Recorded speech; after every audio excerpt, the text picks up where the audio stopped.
J'ai atteint, ça y est, les 10 000 mots. Spoiler, je l'ai encore dit nulle part. J'ai aussi cette semaine reçu. La poésie a été vraiment comme une thérapie pour moi. Mon livre préféré parmi les 3.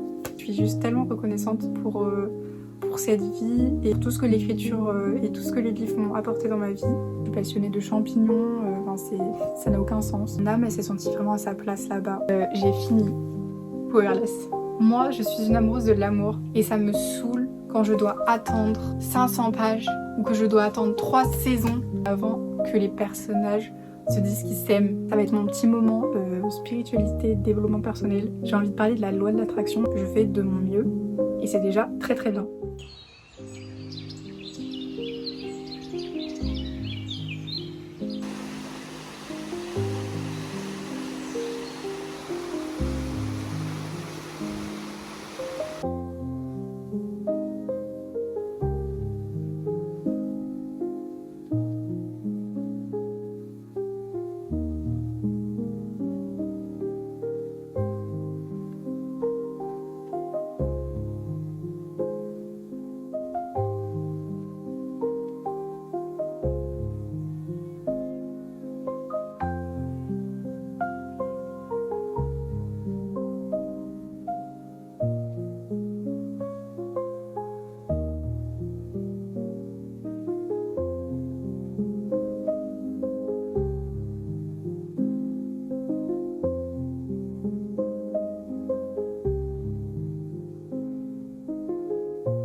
Coucou, j'espère que vous allez bien. Bienvenue dans une nouvelle vidéo. Pareil que la dernière vidéo, j'avais pas beaucoup filmé de plans. Donc je me suis dit que j'allais me poser encore face à vous. Vous m'avez posé plein de questions sur Instagram. Du coup, j'ai vos petites questions là sur ma tablette. C'est beaucoup de questions par rapport à l'auto-édition et par rapport donc au livre. Je pense que pour cette petite vidéo, je vous aurais sûrement mis des plans avant. Mes petits moments de la semaine, quelques moments du coup que j'ai filmé, j'ai pas filmé grand chose. En fait, je me suis surtout reposée. J'ai beaucoup écrit. Du coup, pour vous faire un update sur mon roman, j'ai atteint, ça y est, les 10 000 mots. Voilà, je suis trop contente. J'ai atteint aussi 55 pages, donc je suis trop contente. Vous avez vu aussi mes petites vidéos écriture et tout que j'ai acheté un clavier et une souris. Je suis trop contente pour écrire. Je me suis dit que ça serait beaucoup plus agréable. Et la souris, ça va être super pour jouer aux Sims. Qu'est-ce qui s'est passé d'autre? J'ai fait de l'argile aussi. D'ailleurs, faut que je le peigne. Il est pas trop mignon. C'est mon petit chat avec des ailes de fée. Oh non, il est fissuré ici. Oh non, c'est les petites oreilles. Je vais pas toucher. Spoiler, je l'ai encore dit nulle part. J'ai aussi cette semaine reçu. J'ai reçu mon oracle. Enfin, je l'ai, genre il est là, il est en face de moi et dès que je le vois je suis trop contente parce qu'il est incroyable, il est magnifique et je suis trop contente. Vraiment on a fait un travail de fou avec Elisa, l'illustratrice. Le boulot est fou et le boulot aussi de la maison, de l'impression et tout, enfin c'est vraiment fou, c'est magnifique. Et du coup il y a mes petits poèmes dans le livret, moi j'ai écrit tout le livret et Elisa du coup a fait tout le visuel, du coup les cartes, le coffret etc. Et c'est vraiment, mais c'est magnifique. Est-ce que je vous fais pas une exclue et je vous montre un aperçu à vous?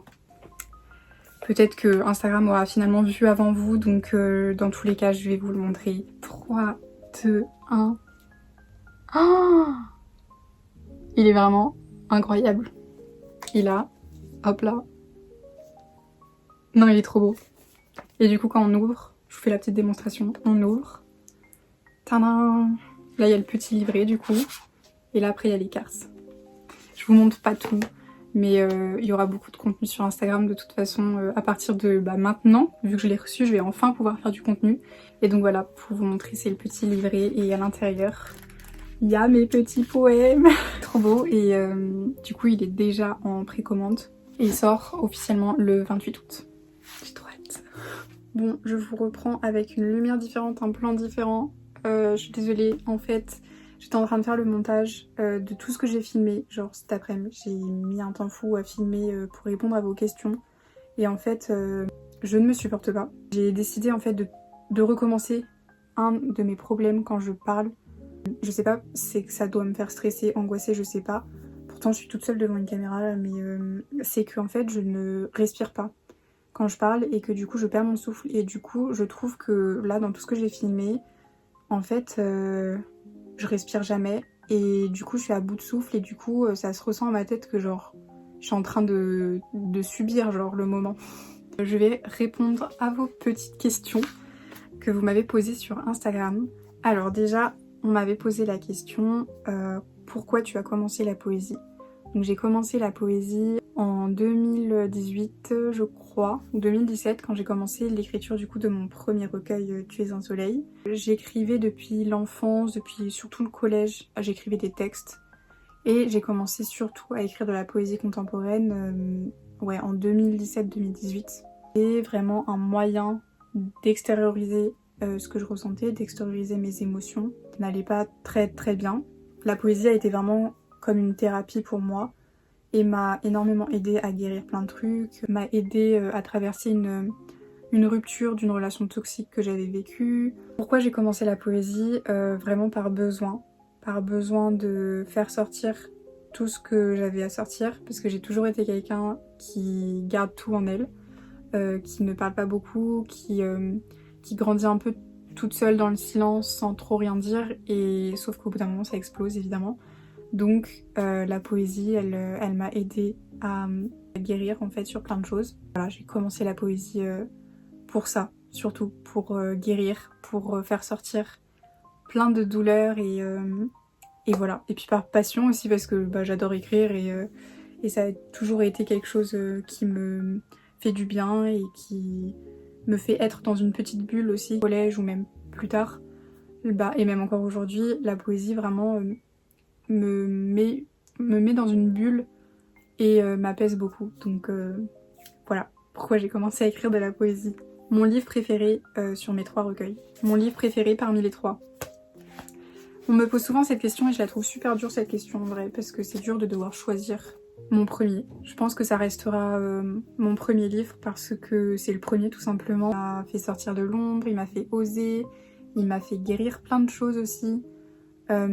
C'est celui qui m'a lancée dans cette aventure éditoriale, sur les réseaux aussi, et c'est juste trop bien. Aujourd'hui, ma poésie n'est plus totalement ce qu'elle était dans ce premier livre, mais je reste vraiment très attachée à Tu es un soleil, et puis parce que aussi c'est celui qui m'a fait aussi signer ce contrat d'édition avec cet oracle. C'est grâce à ce livre que l'illustratrice Elisa m'a découvert et du coup a voulu travailler avec moi. Donc je sais que c'est aussi grâce à lui que j'ai eu cette opportunité, donc voilà, je suis trop reconnaissante pour ce livre, vraiment je l'aime trop. Du coup, on m'a demandé mon rêve dans le monde de l'écriture. Bon, il est du coup un petit peu réalisé déjà parce que ça a toujours été de pouvoir un jour être édité en maison d'édition.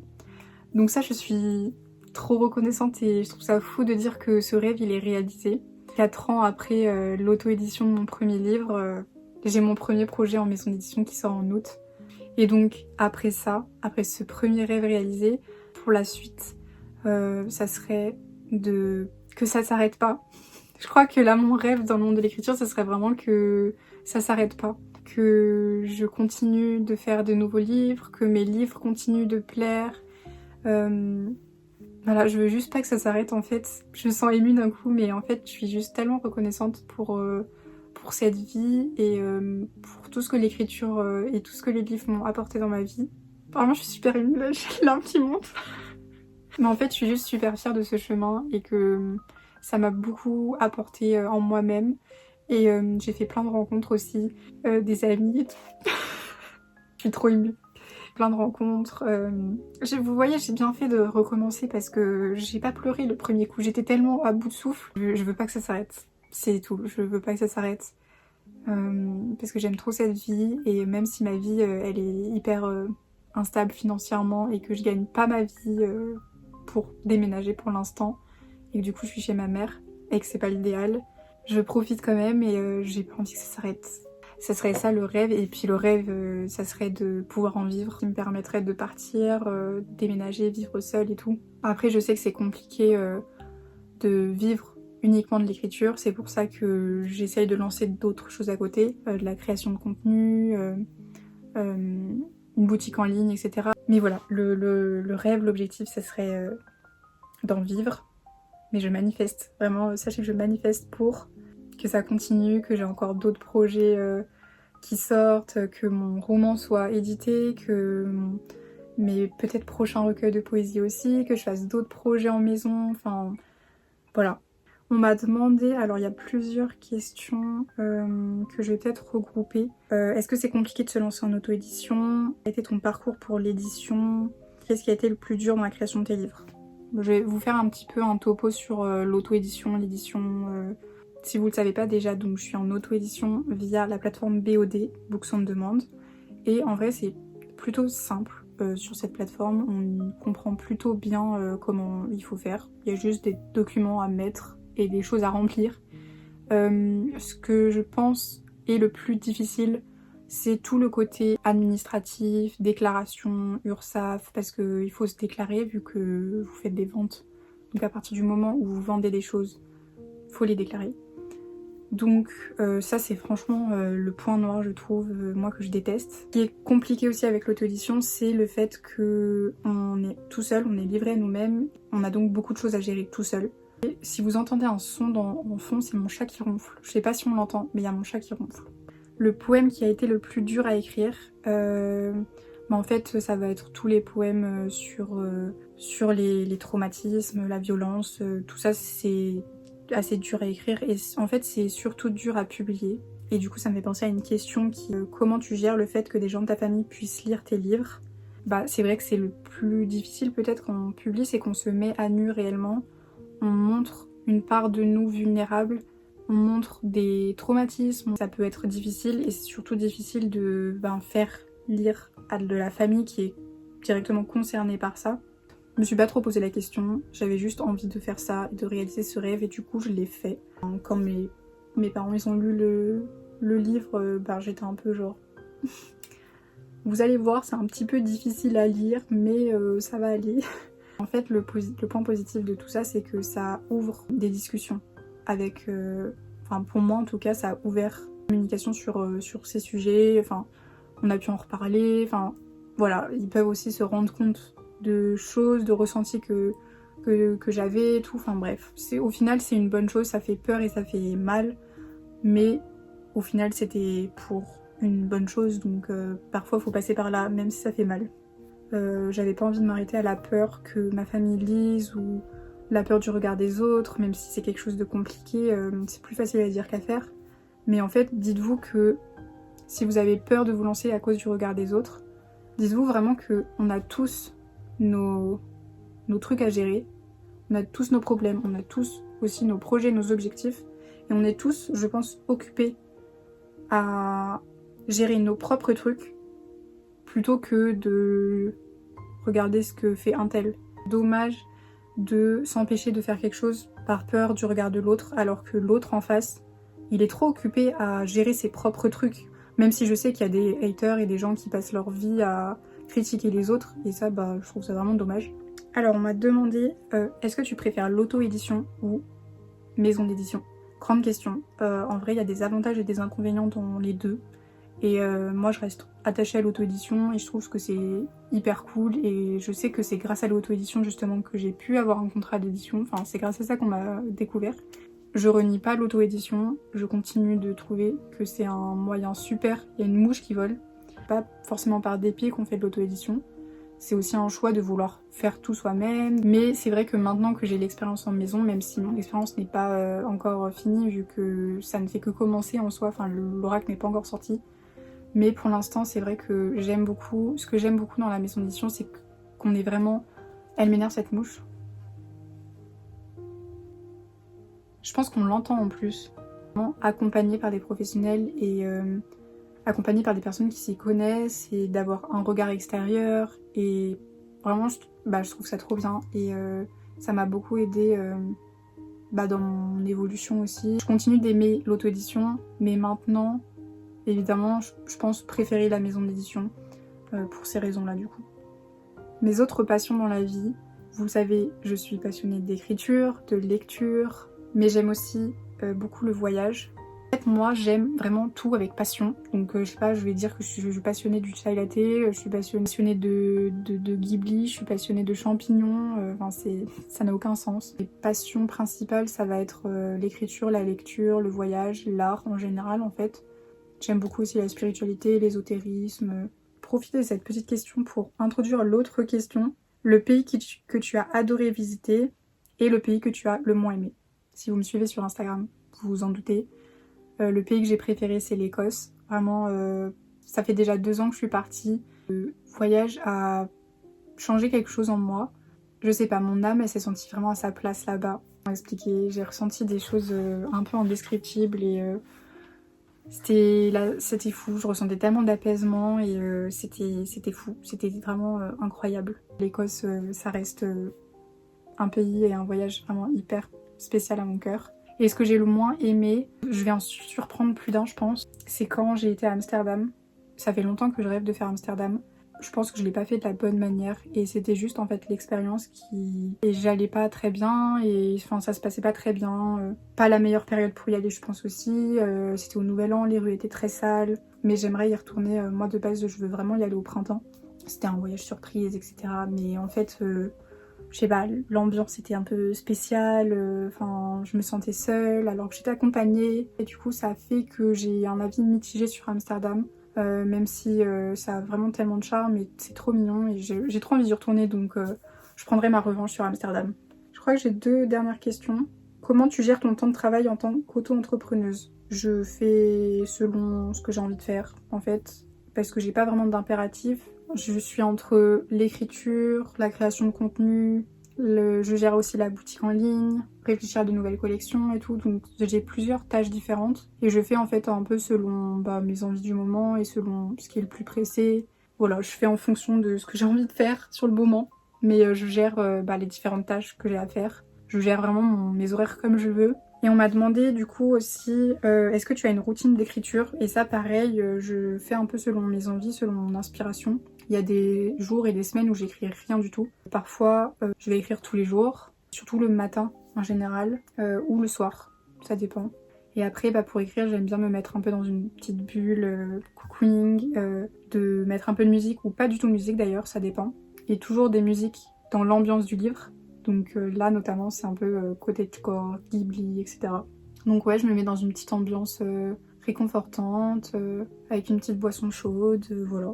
Mais j'ai pas vraiment de routine, en vrai. J'ai pas vraiment de routine d'écriture. Et après, si j'ai une deadline, je vais me forcer un peu plus, me mettre un cadre etc. Et pas me forcer, mais me dire bon, il faut que j'écrive tous les jours, ou là il faut que j'écrive tant de temps, il faut que j'écrive ça et tout, mais quand j'écris pas sous deadline, je l'écris un peu comme quand j'ai envie quoi.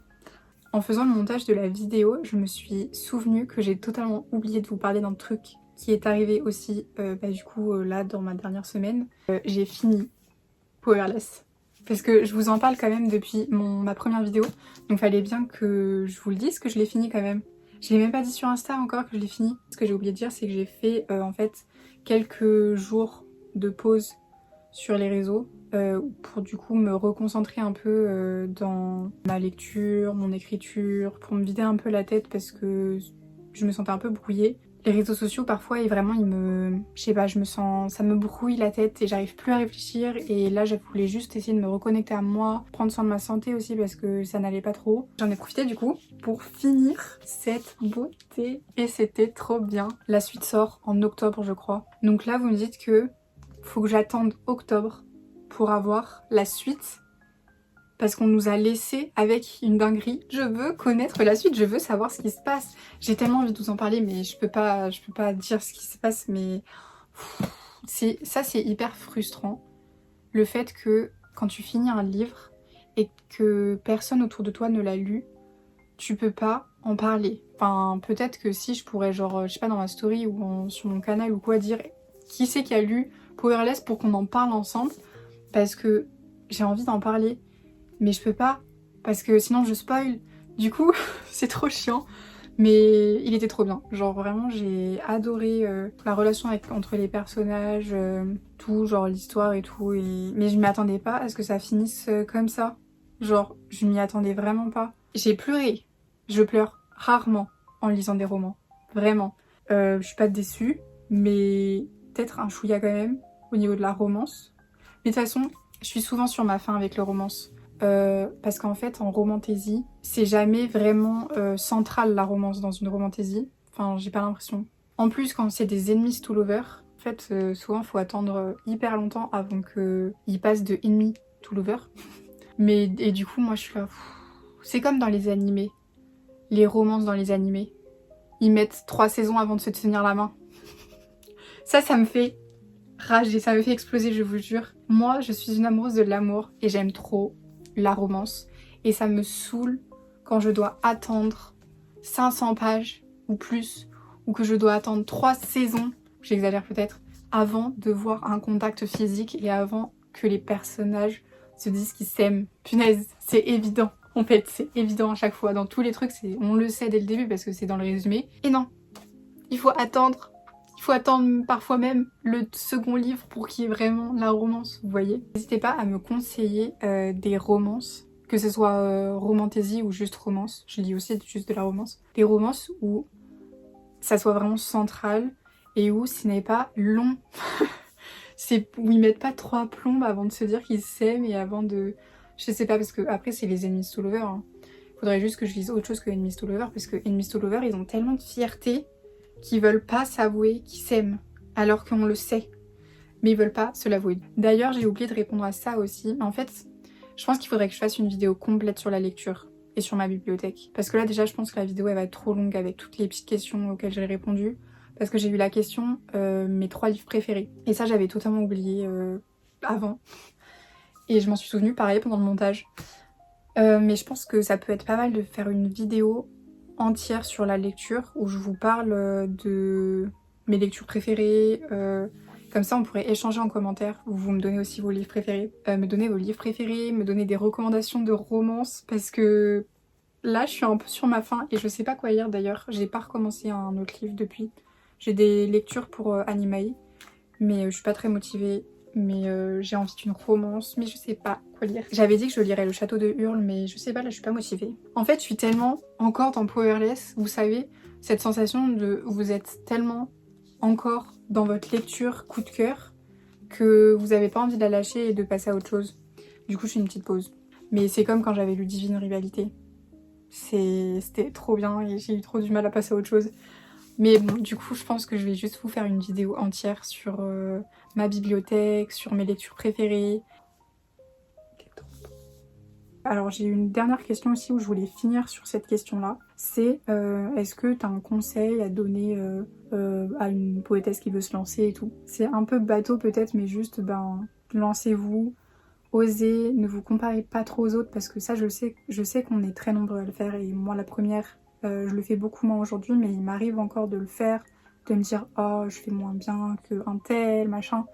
Mais ça pourrit la vie plus qu'autre chose et il faut juste se dire on va chacun à un rythme différent et c'est pas parce que c'est différent que c'est moins bien. Et voilà, faut pas se comparer, faut juste vivre à fond votre écriture, faut kiffer, profiter, parce que c'est le meilleur moment, donc vous mettez pas de pression non plus avec le temps d'écriture, avec la longueur, avec la qualité aussi d'écriture, parce que ça n'a pas besoin d'être parfait dès le premier jet.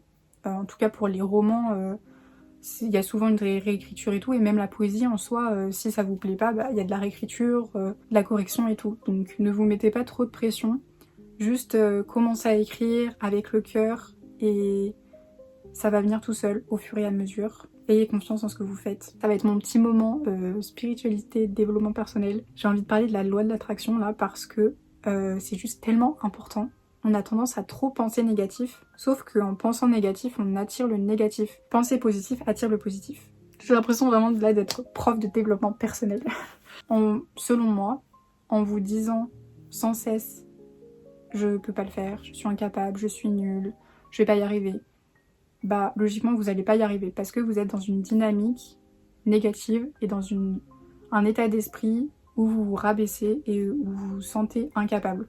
Alors que si vous pensez plutôt « je vais y arriver, je suis capable, je fais de mon mieux », puisque je vous dis pas non plus de vous dire tous les jours oh, « je suis incroyable, là je suis meilleure que tout le monde et tout », même si vous êtes incroyable. C'est juste de se dire « je fais de mon mieux, je fais de mon mieux » et c'est déjà très très bien. Faites comme vous pouvez, allez à votre rythme parce que c'est pas une course, il n'y a pas de course de à qui écrira le plus vite, à qui écrira le plus de livres, avant tel âge. Genre vraiment, on s'en fiche de tout ça, on s'en fiche. Moi je dis vraiment juste profitez de l'écriture, prenez du plaisir dans ce que vous faites, croyez en vous et juste dites-vous que vous allez y arriver parce que vous allez y arriver parce que vous êtes capable. J'espère que cette vidéo vous aura plu, que ça vous aura donné peut-être des clés, des inspirations. Si vous avez d'autres questions, n'hésitez pas à me les poser, je répondrai peut-être dans une autre vidéo ou en tout cas dans les commentaires. Je vous souhaite une très bonne semaine, prenez soin de vous et à très vite dans une nouvelle vidéo.